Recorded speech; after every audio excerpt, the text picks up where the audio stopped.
Welcome to How to Cook That. I'm Anne Reardon and today we are making Freak Shakes Part 2, where we make these crazy over-the-top shakes.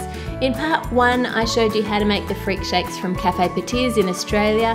Well, now Black Tap Cafe in New York City has taken that idea and taken it to a whole new level.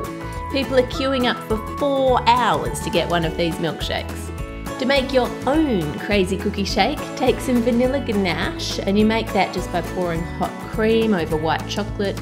You stir it up and then leave it overnight to cool, and I'll put all the recipe quantities on the howtocookthat.net website for you, and I'll link to that below. Spread a generous amount around the top of the glass and then roll that in some crushed up chocolate chip cookies. I'm using homemade cookies, but you can use store-bought ones if you prefer. Stand your glass up and add extra chocolate chips into the gaps. For these shakes it really helps if you use a tall beer glass so it looks like the decoration around the top is piled on top of the shake. Put some cream and vanilla into a bowl and whip it together until you get stiff peaks. You don't want to over whip your cream or you get butter, so just keep turning it off and on and checking what it looks like. To make the vanilla shake, put some ice cream, milk and vanilla into a blender and whip that together lightly.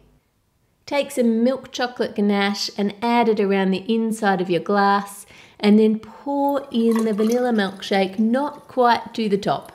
Add a couple of scoops of vanilla ice cream on top and then squash another scoop between 2 of those yummy chocolate chip cookies, and I'll put the recipe for those on the Freak Shake post as well.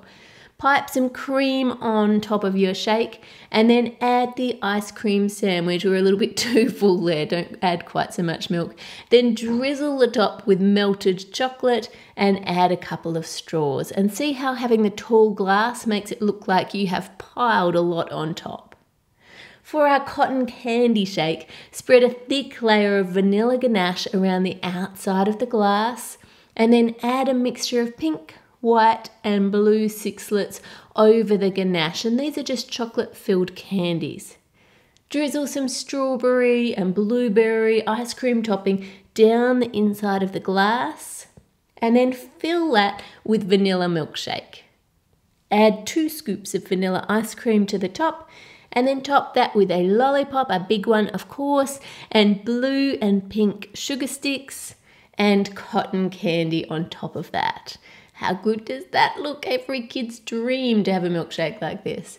For our red velvet shake, cover the top of the glass with chocolate buttercream, and again I'll put that recipe on the website.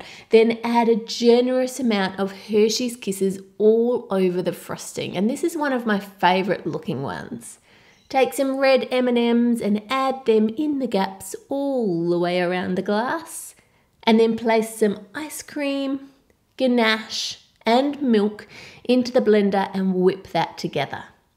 Pour it into the glass and then top that with ice cream, a little whipped cream, then add a couple of straws to one side and place a slice of red velvet cake on top. Absolute indulgence in a glass. For the salty and sweet peanut butter pretzel shake, take a large pretzel and drizzle it with melted chocolate. Now let me know in the comments if you were to make up your own freak shake, what would be in it? What flavours would it be? What would be on top of it? And then sprinkle that with mini M&Ms and leave it to set. Spread the lower area with chocolate buttercream and then around the top with that salty peanut butter, so we've got that salty sweet combination. Add some peanut butter cups and some colourful M&Ms around the glass, and you can prepare this part ahead and then store the glasses in the fridge. Fill it with vanilla milkshake nearly to the top and then add your ice cream, pipe whipped cream over that, add a pretzel stick and a couple of straws, add your M&M coated pretzel, pipe a bit of extra cream on top, poke in some peanut brittle and then finish it with a drizzle of melted chocolate. Which one would you want to order? Let me know in the comments below. Subscribe to How to Cook That for more cakes, chocolates and desserts. Click here for the recipes, here for my YouTube channel, and here for more sweet snacks. Thanks to everyone who has already read and left a review for The Deep Enders, the novel that you helped write. You guys are awesome. Take a photo of you with the book and hashtag it How to Cook That on Instagram so I can see it and like it. Put all your requests in the comments below. Make it a great week, and I'll see you on Friday.